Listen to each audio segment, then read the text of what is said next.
இலாச்சலம் இந்த வருஷம் தீபாவளி கொண்டாடுற நிலைமையில நம்ம வீடு இல்லம்மா. அடுத்த எல்லார் வீட்லயும் வெடி வெடிக்கிறாங்க, வாங்க நம்மளும் போய் வெடிப்போம். இலாச்சலம் இந்த வருஷம் தீபாவளி கொண்டாடுற நிலைமையில நம்ம வீடு இல்லம்மா. அடுத்த வருஷம் கண்டிப்பா வெடிலாம் வெடிப்போம். இப்போ உனக்கு புது ட்ரெஸ் போட்டுருல, அதே போதும். முடியாது, நம்ம வீட்லயே வெடி வெடிக்கணும். ஐயோ, இந்த குழந்தைகிட்ட நான் எப்படி சொல்லி புரிய வைக்கிறது? குழந்தையும் பாவம் தான். எல்லார் வீட்லயும் வெடி சவுண்டு கேட்ட உடனே பிள்ளை வெடிக்கணும்னு ஆசைப்படுறது. நான் என்ன பண்றது? இப்ப என்ன, என் தங்கத்துக்கு வெடி தானே வேணும். இப்போ உங்க அப்பனுக்கு ஃபோன் பண்ணி பாப்பாவுக்கு வெடி, ட்ரெஸ், ஸ்வீட் எல்லாம் வாங்கிட்டு வர சொல்றேன். கொஞ்ச நேரம் அமைதியா இருந்தங்க. சரி, சீக்கிரம் ஃபோன் பண்ணி அப்பாவை வர சொல்லுங்க. ஹாய் நீலா குட்டி, ஹாப்பி தீபாவளி. மாமா உங்களுக்காக தான் ட்ரெஸ், பட்டாசு, ஸ்வீட்லாம் வாங்கிட்டு வந்திருக்கேன். இந்தாங்க வச்சுக்கோங்க. தேங்க்யூ மாமா. அம்மா, ரகு. என்னடா இவ ஃப்ரெண்டே அவன் கல்யாணம் பண்ணிருக்கான், அவ ஃப்ரெண்டை நீ கல்யாணம் பண்ணி கூட்டி வந்திருக்கியா? இல்லம்மா, நான் இன்னும் கல்யாணம் எல்லாம் பண்ணல. தீபாவளியில அதான் ரகுவை பார்த்து விஷ் பண்ணிட்டு போலாமேன்னு வந்தேன். அம்மா, ரகு எங்கம்மா? அவன் எப்படிப்பா கீழே இருப்பான்? அவன் புது மாப்பிள்ளைய, அவன் பொண்டாட்டியோட ரூம்ல இருப்பான். அவனை போய் ரூம்ல பாருங்க. சரிம்மா, நாங்க போய் ரகுவை பார்த்துட்டு வரோம். ஏய், நீ ரகுவை பார்க்க வந்திருக்க? இந்த பொண்ணு ஏன்டா வந்திருக்கு? இல்லம்மா, அது ரகு ஒய்ஃபோட ஃப்ரெண்டு. அதான் அது அவளை பார்க்கணும்னு சொன்னா, அதான் கூட்டு வந்தேன். அவனை பார்க்க வந்ததெல்லாம் சரி, கையில என்னப்பா மாலையோட வந்திருக்கா? அது வேற யாருக்கும் இல்லம்மா, உங்க பையனுக்கு தான். ஏண்டா அவன் ஒலிம்பிக்ல விளையாண்டு இந்தியாவுக்காக தங்க மெடல் எதை வாங்கிட்டு வந்திருக்கானா மாலை போட்டு கௌரவிக்கிறதுக்கு? அவன் செஞ்ச இந்த கேவலமான செயலுக்கு மாலை வர கேடாங்கோ. இல்லம்மா, சரி நான் போய் அவனை பார்த்துட்டு வந்துடுறேன். எவன் கிடைப்பானே அலைவாளுக போல இருக்கு. எங்கேயாச்சும் பணக்கார மாப்பிள்ள மாதிரி மாட்டினாங்க, அந்த கோழி அமுக்கிற மாதிரி அமைக்கிறது. கீழே விழுந்தாலும் கொஞ்சமாச்சும் துமுறு குறையுதான்னு பாறான். என்னால எந்திரிக்கவே முடியல, என் முதுகு ரொம்ப வலிக்குது. என்னால எந்திரிக்கவே முடியல.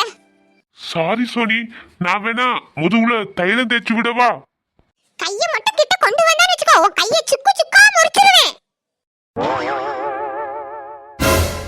சோனி, என்னாச்சு உனக்கு? ஏன் கீழே கிடக்குற? நிக்கிறானே உன் அண்ணன் நொண்ணேன்னு ஒரு கிறுக்கன், அவன் தாண்டி என்ன கீழே தள்ளி விட்டுட்டான். ஏய் முட்டாள், உனக்கு கொஞ்சமாச்சும் அறிவு இருக்காடா? அந்த பொண்ணு இப்படி கீழே தள்ளி விட்டுருக்கு. அது பொண்ணுக்கு ஏதாவது ஆச்சுன்னா அவங்க வீட்டுல யாருக்கு பதில் சொல்லுவா? ஏய் கார்த்திக், அவளை பத்தி உனக்கு தெரியாதுடா. அவ ஆளை பார்த்து நடிப்பாடா. ஆளை கண்டா ஒரு நடிப்பு, ஆள் இல்லாட்டி ஒரு நடிப்பு நடிக்கிற ஆளுடா. ரொம்ப கொடுமைப்படுத்துறடா அந்த பொண்ணு கீழே கிடக்கே. அப்ப நீ தானே தள்ளி விட்டுருப்பா, வேற யாரும் தள்ளி விட்டுருப்பா? டேய் மச்சான், அவ என்ன படுத்துற பாடு உனக்கு கொஞ்சமும் தெரியாதுடா. அவ எங்க வீட்டுல உள்ள எல்லார் முனையும் என்ன வச்சு செய்யறாடா. அதான் கோவத்துல அப்படியே தள்ளி விட்டுட்டேன்டா. இல்ல தள்ளி விடுவடா, வெளியே வா, உன்கிட்ட கொஞ்சம் பேசணும்.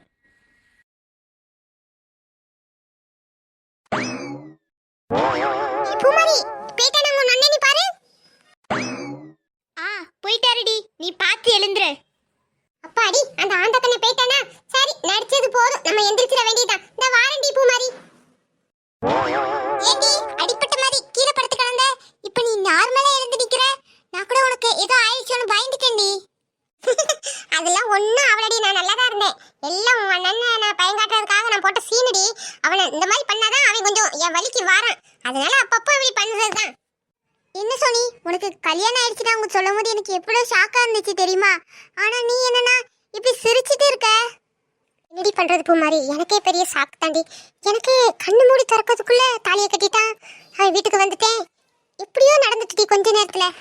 என்னாலேயே அதுல இருந்து மீண்டு வெளியே வர முடியல பூமாரி. சோனி, நீ எவ்வளவு கனவோட இருந்தாடி. உனக்கு வீட்லயும் கொஞ்சம் பிரச்சனையா இருந்துச்சு. இந்த நேரத்துல ஏண்டி இந்த தாலியை ஏத்துக்கிட்டு இங்க வந்து வாழணும்?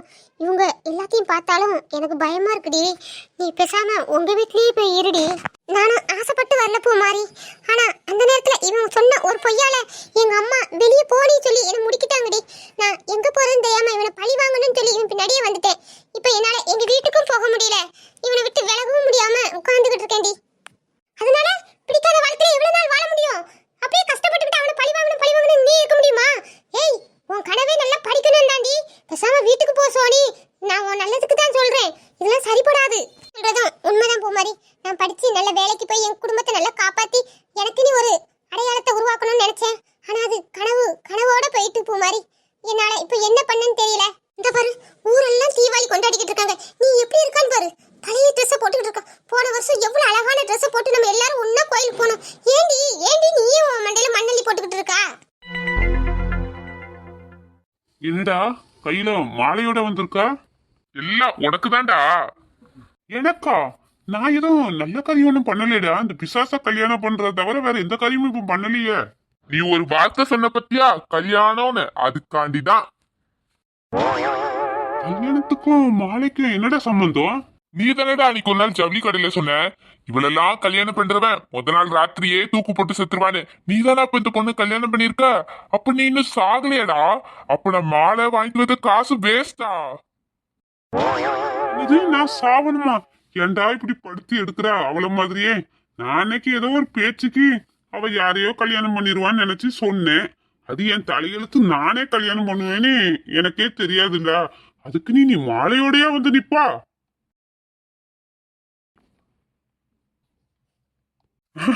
சாரி மச்சான், ஒரு காமெடிக்கு. கார்த்திக் ஒரு நிமிஷம். எனக்கும் ஆசைதான் பூ மாதிரி. எங்க குடும்பத்தோட நானும் புது ட்ரெஸ் போட்டு தீபாவளியை கொண்டாடணும். நீ என்னன்னு தெரியல, என் தலையில இப்படிதான் எழுதியிருக்கும் போல இருக்கு.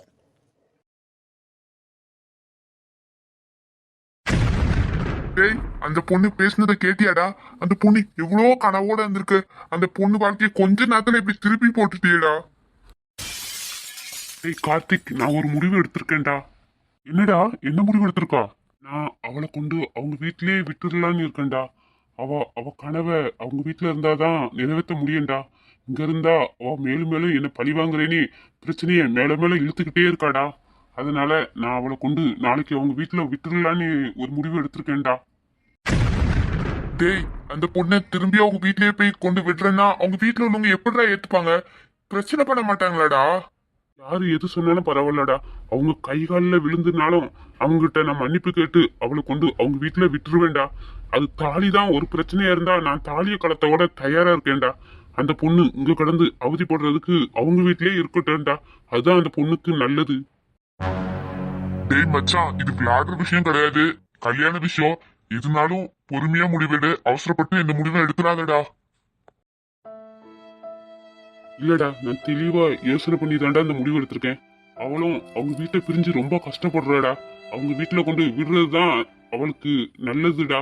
நான் தெளிவா தாண்டா இந்த முடிவை எடுத்திருக்கேன். சரிடா, எதுனாலும் நாளைக்கு பாத்துக்கலாம். ஒரே நாள்ல எல்லாமே தலைகீழ மாறுது. நீ முடிவெடுத்தது எது அப்படியே இருக்கட்டும். நாளைக்கு எதுனாலும் பாத்துக்கலாம். சரி மிச்சா, ஒரு நிமிஷம் இல்ல, நான் வரேன்.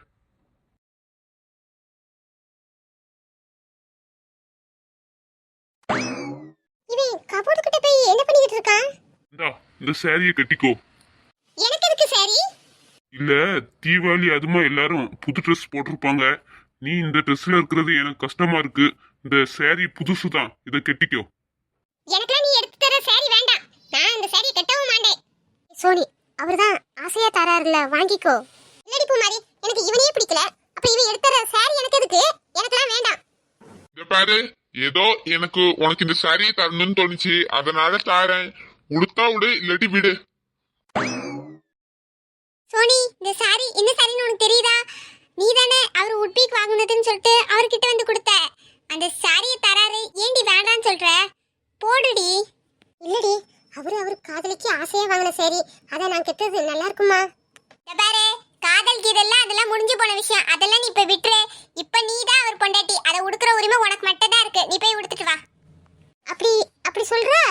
அப்படிதான் சொல்றேன். நான் வெளியே வெயிட் பண்றேன், நீ உடுத்துட்டு வா.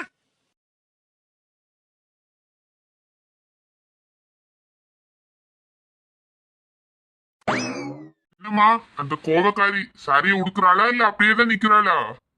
இல்லனா அவ சாரியை கட்ட போயிட்டா. டேய், எந்த சாரியோட பத்தி பேசுறீங்க? இப்போ அவ கட்டிட்டு வருவாடா, நீ பாரு. உனக்கே அது எந்த சாரின்னு புரியும்.